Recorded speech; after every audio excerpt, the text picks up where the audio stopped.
Member for Richmond, Queensborough. Thank you, Mr. Speaker. Probably the tightest spot in the House here. At the close of this session, I'm reminded of our collective obligations as we head back to our respective homes.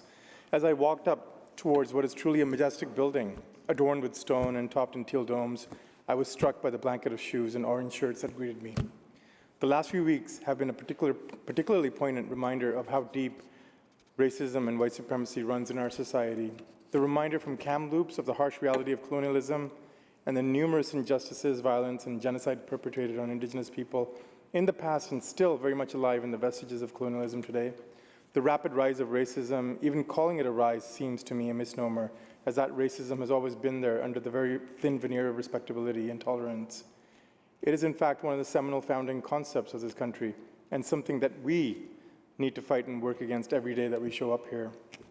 The impact of COVID on laying bare the anti-Asian sentiment that lay just under that veneer, to the sickening rise of hate, white supremacy, and Islamophobia, whose natural result we saw in the murder of the Afsal family in London. I spoke with members of the Muslim community.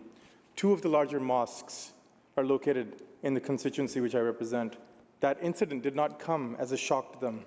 They did not have a "how could it happen here" moment.